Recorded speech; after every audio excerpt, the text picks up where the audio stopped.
هي الحلقات تحفظني بآيات من القرآن، هي الحلقات تملأني بحب المصطفى العدنان، هي الحلقات تحفظني بآيات من القرآن، هي الحلقات تملأني بحب المصطفى العدنان، وأخلص نيتي دوما لرب واحد ديان بروح ملؤها طهر.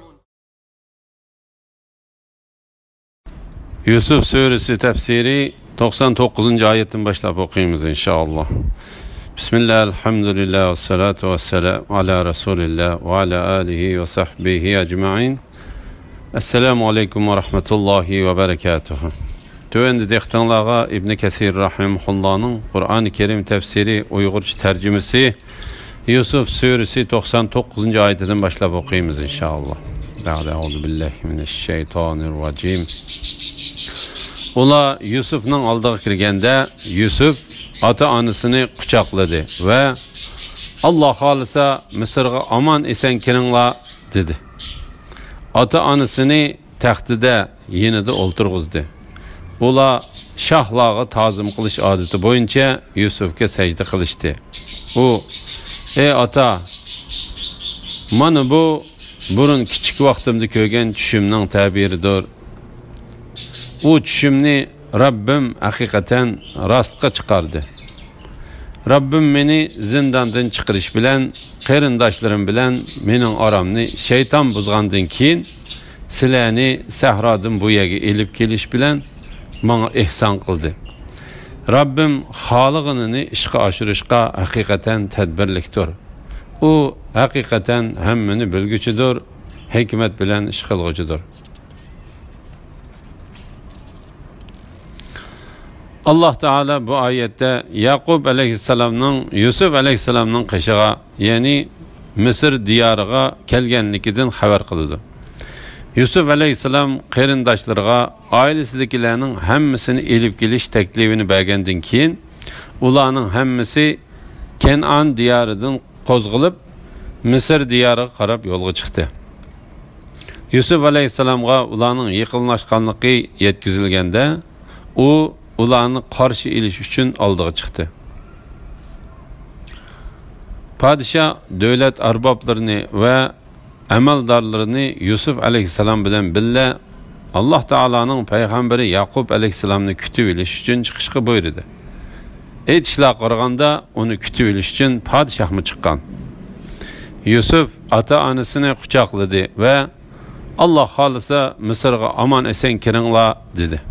Yani ular Yusuf aleyhisselamның qışığı kirgenden keyin o ularni quchoqladi ve Allah Teala halisa silani çekivatkan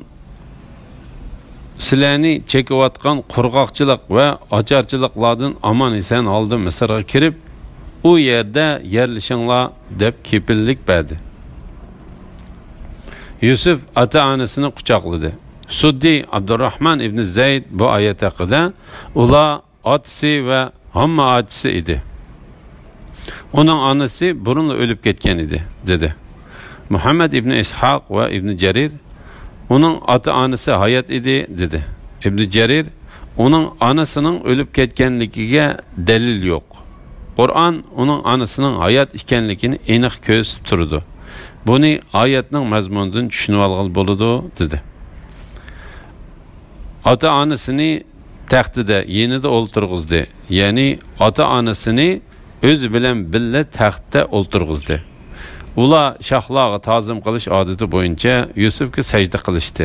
Ya'ni uningga ata-onasi va qolgan 11 qarindishi sajda qildi. U, ey ata, mana bu burun kichik vaqtimda ko'rgan tushimning ta'biridir. Ya'ni mana bu ilgari men sana ey ata, men hakikaten tushimda 11 yulduzning va oy bilan kunning menga sajda qilganini ko'rdim deb so'zlab bergan tushimning ta'biridir dedi. Qatada va boshqalar mundaq dedi. Ularning shariatida yuqori martabali kishiga salom qilganda sajda qilish durust edi. Bu Adem aleyhisselamdan tatip ta ki İsa aleyhisselamның shariatigacha durust bo'lib kelgan. Salom o'rnida sajda qilish Muhammad alayhissalomning ummatiga harom qilindi va sajda qilish faqat pok va yuksak Alloh taologa xos qilindi.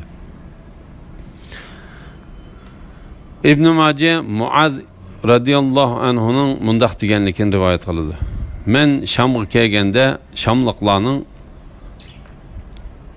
poplarga sajda qilganligini ko'rdim va qaytib kelganda payg'ambar alayhissalomga sajda qildim. Payg'ambar alayhissalom: "Ey Muaz, bu nima qilganing?" dedi. Men Xristian dindikilarning poplariga sajda qilganligini ko'rdim. Ey Allohning payg'ambari, sajda qilishga ularga qaraganda sen haqlisan dedim. Payg'ambar alayhissalom: "Agar men birovga sajda qilishga buyuradigan bo'lsam, erning ayolidagi haqqi cho'ng bo'lganligi uchun cho'qim ayol kishini eriga sajda qilishga buyurdim" dedi. Yig'inchoqlab aytganda, yuqori martabali kishilarga sajda qilish ularning shariatida durust edi. Shunga ular Yusuf alayhissalomga sajda qildi. Shu chaqda Yusuf alayhissalom mundaq dedi: "Ey ota, mana bu burun kichik vaqtimda ko'rgan tushimning ta'biridir. U tushimni Rabbim haqiqatan rostga chiqardi. Rabbim meni zindondan chiqarish bilan qarindoshlarim bilan mening aramni shayton buzgandan keyin sizlarni sahrodan bu yerga elib kelish bilan menga ihson qildi." Yusuf alayhissalom Alloh taoloning o'ziga ato qilgan ne'matlarini eslab o'tdi. Ibn Jurayj va boshqalar Yaqub alayhissalomning oilasidagilar sahroda chorvachilik bilan yashaydi dedi. Ibn Jurayj ular Shamning ichki qismidan eqib chiqqan Falastin zaminidan daryo bo'yida yashaydi dedi. Rabbim xoliqini ishga oshirishga haqiqatan tadbirlikdir. Ya'ni Alloh taolo biror ishni iroda qilsa, uning sabablarini oldin ola o'rlashtirdi va qulaylashtirdi. U haqiqatan hammani bilguchidir. Ya'ni bandalarga foydali narsalarni berdi. Ishlarida, so'zlarida, hukmlarida oldin ola o'rlashtirishida iroda qilgan va xohlagan narsalarning hammasida hikmat bilan ish qilguchidir. Rabbim menga haqiqatan podshohlik ato qilding. Tushda birini bildirding. Ey osmonlarni va zaminni o'rnaksiz yaratquchi zot, dunyo va oxiratda mening egamsan. Meni musulmon petimchi qabzoroq qilgan. Meni yaxshi bandalar qatorida qilgan dedi. Bu rostchil ömrünün İslam üstüde ahirleşişine dua kılış doğrusıdır. Bu rastçıl Yusuf Aleyhisselam'ın duasıdır. O Allah Teala özüge ata kılgan ata anası ve qarindaşları bilen cem buluş, peygamberlik ve padişahlık birleştek nimetlerge toluk erişkendin keyin galip ve büyük Rabbidin xuddi dünyada toluk nimet ata kılgandek ahiretde o nimetke davamlıq eriştirişi üçün qabzroq qilgan chaqda özünü musulmon haltida qabzroq qilishni va payg'ambar qarindoshlaridan iborat yaxshi kishilar qatorida qilishni tilab duo qildi. Yusuf alayhissalomning bu duoni sakratga tushgan chaqda qilgan bo'lishi ehtimolga yaqindir. Bu haqda İmam Buxoriy va Muslim Aisha radhiyallohu anhadan mundaq rivoyat qildi. Payg'ambar alayhissalom sakratga tushganda qo'llarini ko'tarib 3 qitim "Ey Alloh, oliy martabaga erishtirsang" deb duo qilgan.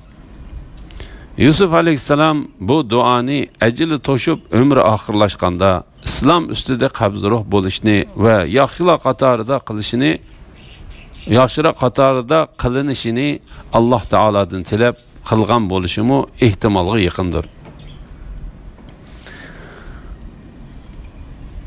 Mana bular ya'ni Yusuf qissasi bir qism g'ayb xabarlari bo'lib, biz uni sana vahiy qildik. Ular ya'ni Yusufning qarindoshlari uningga qarshi chora tadbir tuzib, bir qarorga kelishganda sen ularning yenida yo'q eding. Sen gerçi kishilarning iymon etishiga heris bo'lsangmi, lekin ularning to'lisi iymon etmaydi. Qur'onni tabliq qilganligingga ulardan hech qanday ajr talab qilmaysan. Qur'on faqat jahon ahli uchun va'zi nasihatdir. Yuqorida bayon qilingan qissalarning Alloh taolaning vahiysi ekanligi. Alloh taolo Muhammad alayhisalomga Yusuf alayhisalomning qarindoshlari haqidagi xabarni qarindoshlarining yomon niyatda bo'lib, uni o'ldirib yo'qotmoqchi bo'lgan bo'lsa-mu, Alloh taolo uni ulardan qanday yuqori martabada qilganligini, yaxshi oqibatni, g'alabini, podshohlikni va hukmronlikni uningga qanday ato qilganligini bayon qilib, ey Muhammad sallallohu alayhi vasallam, bu qissa va buningga o'xshagan qissalar ilgarikilarning g'ayb xabarlaridan bo'lib, biz uni sana vahiy qildik. Uningda sen uchun ibrat, sana qarshi chiqqanlar uchun va'z nasihat bo'lg'achqa uni sana o'rgatdik. Yusuf alayhissalomni quduq tashlash uchun ular, ya'ni Yusufning qarindoshlari uningga qarshi chora tadbir tuzib, bir qarorga kelishganda sen ularning yenida yo'q eding. Ya'ni sen ularning yenida emas va ularni ko'rganmi emas. Biz uni sana vahiy orqali bildirdik. Alloh taolo ilgirkilarning xabarlarini Muhammad alayhissalomga vahiy orqali bildirganligi to'g'risida mundaq deydi. Maryamni ularning qaysi tarbiyasiga elish masalasida chek tashlash yuzasidan qalamlarini suvga tashlagan chaqda sen ularning yenida yo'q eding. Ey Muhammad sallallohu alayhi vasallam, biz g'arbi tog'ning bir tarafida Musoga vahiy nozil qilganimizda sen yo'q eding. Buni o'z ko'zing bilanmi ko'rmagan eding. Lekin biz nurg'un ummatlarni yaratdik. Ularning umri uzun bo'ldi. Sen Madiyan aholisining ichida ularga bizning oyatlarimizni tilovat qilib turg'uchi bo'lganing yo'q. Lekin biz seni ulardan boshqa bir qavmga payg'ambar qilib avatdik. Biz Tur teg'ining bir tarafida Musoga so'z qilganimizda sen yo'q eding.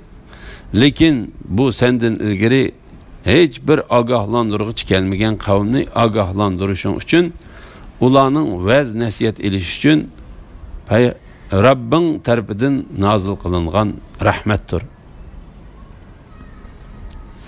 Alloh taolo Muhammad alayhissalomning o'zining payg'ambari ekanligini, ilgari o'tganlarning xabarlaridan kishilar ibrat oladigan, ularni dinida va dunyoligida nijotlikqa bag'ishlaydigan narsalarni payg'ambariga bildiradiganligini, shundoq turuqliq kishilarning to'lisining iymon etmaydiganligini bayon qilib mundaq deydi. Sen gerçi kishilarning iymon etishiga heris bo'lsangmi, lekin ularning to'lisi iymon etmaydi. Alloh taolo bu vaqtda mundaq deydi. Agar sen yer yuzidagi ko'pchilik kishilar, ya'ni kuffarlarga itoat qilsang, ular seni Allohning yo'lidan ozdirdi. Agar Alloh xolisa ularni, ya'ni bütün insonlarni albatta bir ummat, ya'ni bir dinda qiladi. Lekin Alloh xolgan odamni rahmatiga daxil qiladi. Zolimlarga hech qanday ega, hech qanday madadkor bo'lmaydi. Bu mazmundagi oyatlar Qur'onda nihoyat ko'pdir. Qur'onni tabliq qilganligingga ulardan hech qanday ajr talab qilmaysan. Ya'ni ey Muhammad sallallohu alayhi vasallam, sen ularga vasiyat qilganliging, ularni yaxshilikqa va to'g'ri yo'lga da'vat qilganliging uchun haq talab qilmaysan. Balki Alloh taolaning bandalariga Alloh taolaning roziligi uchun xolisona va'z nasihat qilasan. Qur'on faqat jahon ahli uchun va'z nasihatdir. Ya'ni ular Qur'on bilan va'z nasihat qiladi. To'g'ri yo'l topadi va dunyo oxiratda nijotlikka erishadi. Osmonlarda va zaminda Allohning qudratining nurg'un alomatlari borki, ular uning yenidan diqqat qilmasdan o'tib ketadi. Ularning to'lisi Allohga shirik keltirib turib to'simi, ularning to'lisi Allohga shirik keltirib turib ishinidir. Ya'ni Allohni yaratquchi, rizq berguchi deb iqro qilish bilan billa butlog'imi cho'qinidir. Ular Allohning azobidan biror jazoning o'zlariga tushishidan yoki ular sezmasdan qiyomatning tuyuqsiz yetib kelishidan amin bo'ldimi? İnsanlarning ko'z oldidagi alomatlar haqida fikr yurgizmaydiganligi. Bu oyatda kishilarning to'lisining Alloh taolo osmonlarda va zaminda yaratgan Allohning bor va birligini ko'rsatadigan alomatlari haqida fikr yurgizishidan g'aflatda ekanligidan xabar qildi. Alloh taolo osmonlarda parlaq turg'un yulduzlarni, sayyorlarni, har bir osmon jismlarini o'z orbitasida aylanadigan qilib yaratdi. Bularning hammasini insonlarning manfaati uchun bo'ysundirdi. Alloh taolo zaminda bir-biriga tutishib ketgan nurg'un yerlarni, bog'i bo'stonlarni, o'rmonlarni, egiz tog'larni, bepoyon dengizlarni, tog'dek o'rkashlaydigan dengiz to'lqinlarini, cheksiz ketgan cho'llarni, o'liklarni va tiriklarni, hayvonotlarni, o'simliklarni, ta'mi, rangi, puruqi va sifatlari bir-biriga o'xshab ketadigan har turli mevlarni yaratdi. Yakki yagona bir Alloh barliq nuqsonlardan pokdir. Har turli mahluqotlarni yaratqishidir. Mengu tanhodir. Uning go'zal ismlari va sifatlari abadiydir. La ilaha illalloh. Ularning to'lisi Allohga shirik keltirib turib ishinidir. Ya'ni Allohni yaratquchi, rizq berguchi deb iqro qilish bilan billa butlog'imi cho'qinidir. Bu oyat haqida Ibn Abbas radhiyallohu anhuma mundaq deydi. Ularning Alloh taologa iymoni bo'lganligi uchun agar ularga osmonlarni kim yaratdi, zaminni kim yaratdi, tog'larni kim yaratdi deyilsa, ular Alloh yaratdi deydi. Halbuki ular Alloh taologa shirik keltirguchidir. Mujahid, Ata, Ikrima, Sha'bi, Qatada, Zahhak va Abdurrahman ibn Zayd qatorliqlarmi shuning o'xshash dedi. Imom Muslim mundaq deydi, mundaq rivoyat qildi. Mushriklar talbiyalarda: "Ey Alloh, biz sening chaqiriqingga ovoz qo'shib keldik. Sening bir shirikingdan boshqa shiriking yo'q. Sen u shirikingga va u shiriking ega bo'lgan narsalarga egisan" deydi. Havlu va la quvvata. Alloh taolo bu vaqtda mundaq deydi. O'z vaqtida Luqman Hakim o'g'illariga nasihat qilib: "Ey o'g'ilchaqim, Allohga shirik keltirmagin. Shirik keltirish haqiqatan zo'r gunohdir" dedi. Alloh taologa boshqa narsani shirik keltirib cho'qinish mana bu eng cho'ng shirikdir. Imom Buxoriy va Muslim Ibn Mas'ud radhiyallohu anhuning mundaq deganligini rivoyat qildi. Men ey Allohning payg'ambari, qaysi gunoh eng cho'ngdir deb so'radim. Payg'ambar alayhisalom: Alloh seni yaratgan turuqliq, sening uningga shirik keltirishing eng cho'ng gunohdir dedi. Hasan Basri Alloh taolaning ularning to'lisi Allohga shirik keltirib turib ishinidir. Ya'ni Allohni yaratquchi, rizq berguchi deb iqro qilish bilan billa butlog'imi cho'qinidir degan oyat haqida mundaq deydi. Bu oyatda aytilgan mushrikdan munofiq ko'z tutiladi. Chunki munofiq yaxshi ishni qilsa, kishilarga ko'z tutish uchun qiladi. Buning bilan u qilgan amalida shirik keltirguchi hisoblandi. La ilaha illalloh. Alloh taolo bu vaqtda mundaq dedi. Shubhisizki munofiqlar Allohni aldamoqchi bo'lishdi. Allah ularning aldamchiligiga yarasha jazo berdi. Ular namoz uchun turganda xo'sh yoqmaslik bilan turdi. Savob umid qilmaydi. Namozni kishilarga ko'z tutish uchun o'qiydi. ya'ni riyokorlik qiladi. Allohni faqat ozgina yod etadi. Bu joyda yo'shurun boshqa bir shirik bo'lib, uni qilg'ichi ko'pincha ahvolda uni his qila olmaydi. Bu kishi hamma Ibn Salama Urbining bu vaqtda mundaq deganligini rivoyat qildi. Hudayfa radhiyallohu anhu bir kasalni yo'qlab kirib, uning belikiga bog'liqlik bir narsani ko'rdi. Ondan uni tortib elvetib, ularning to'lisi Allohga shirik keltirib turib ishini ya'ni Allohni yaratquchi, rizq berguchi deb ixro qilish bilan billa butlog'imi cho'qinadi degan oyatni o'qidi. İmam Tirmizi Peygamber aleyhisselamның mundaq deganligini rivoyat qildi. Kimiki Alloh taoladan boshqa narsa bilan qasam qilsa, u haqiqatan Alloh taolaga shirik keltirgan bo'ladi. İmam Ahmad ve Abu Davud İbn Mas'ud radhiyallohu anhudan Peygamber aleyhisselamның mundaq deganligini rivoyat qildi. Shek shubhisizki supkuch qilish, til tumar esish ve sehrgarlik qilish Alloh taolaga shirik keltirganlik hisoblandi. İmam Ahmad ve Abu Davudning yana bir rivoyatida shumpal elish shirikdir. Bizning qo'limizdan hech ish kelmaydi. Lekin Alloh taolo birasining beshig'i kelgan yomonlikni uning Alloh taologa tavakkul qilishi bilan qaytirdi deyilgan. Ular Allah'ның azabıdan birer cezanın özlerine düşüşüden yoki ular sezmesden kıyametinin tuyuksuz yetip gelişinden emin boldu mu? Yani Allah Teala'ga şirik keltirgen en şu kişiler özleri oylap bakmagan yerden tuyuksuz azap gelip özlerini uruvilişinden hatırcam bolalıdı mı? Allah Teala bu vakti mındaktaydı.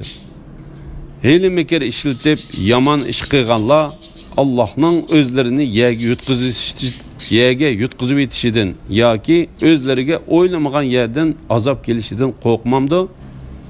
Yoki özlerini sefer üstüdeki çağlarda jazaga yoluqishidan korkmamdı. Bu çağda ular qechib qutula olamdi. Bu çağda ular qechib qutula olmaydi. Yoki Allah'ның özlerini qadam jazolashidan korkmamdı.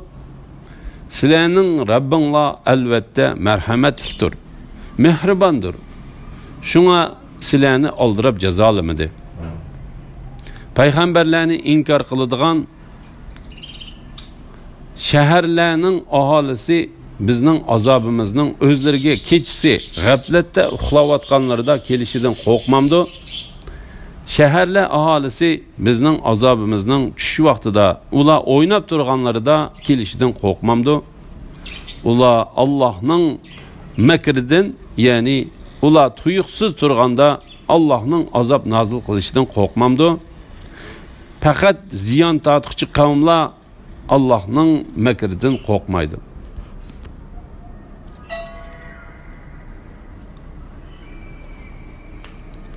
Aytqin ki bu mening yo'limdir. Kishilarni Allohga da'vat qilaman. Men va menga ergashganlar ro'shan dalilga asoslanamiz. Alloh pokdir, men mushriklardan emasman.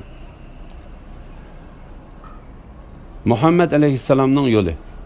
Alloh taolo insonlarga va jinlarga payg'ambar qilib avatgan elchisi Muhammed aleyhisselamni insonlarga mundaq deb xabar qilishga buyurdi. Bu mening yo'limdir ve tutgan sünnetimdir. Bu yol Allah Teala'dan başka hiç ilah yoktur. Allah birdir. Onun hiç şirki yoktur. Deb guvahlık berishga chaqirishdan ibarettir. Men insanlarni tevhidga ve ro'shan dalil paketga asoslanib Allah tarafga chaqiraman. Men ve mening chaqiriqimga ovoz qo'shganlar insanlarni Allah tarafga chaqirishda aqli ve shar'iy dalil paketlarga asoslanamiz. Allah pakdir. Yani Allah Teala'ni barliq nuqsonlardan pak deb bilaman. Uni ulug'layman. uning shirki, tangdishi va o'xshishi bo'lishdan yoki bolasi, otasi, xotini, yordamchisi va maslahatchisi bo'lishdan pok deb e'tiqod qilaman. Alloh taolo buyukdir, ulug'dir, pokdir va barliq narsadan yuksak darajada ustundir.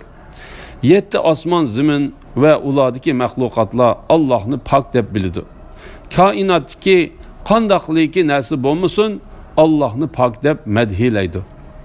Ya'ni Allohning ulug'ligini so'zlaydi. Lekin sizlar tilinglar o'xshash bo'lmaganligi uchun ularning madhisini sezmaysizlar. Allah haqiqatan bandalariga halimdir. Ya'ni osiylik qilganlarni jazolashga oldirib ketmaydi. Tavba qilguvchilarni mag'firat qilguvchidir. Alhamdulillah. Alloh shukrlar bo'lsin. Yuqorida Sura Yusuf tafsiridan 108-oyatgacha angladinglar. Oxirini keyin qitimni o'qishimiz davomlashtiramiz inshaalloh. Va sallallohu ala Muhammad va ala alihi va sahbihi va sallam. Assalomu alaykum va rahmatullohi va barakatuh.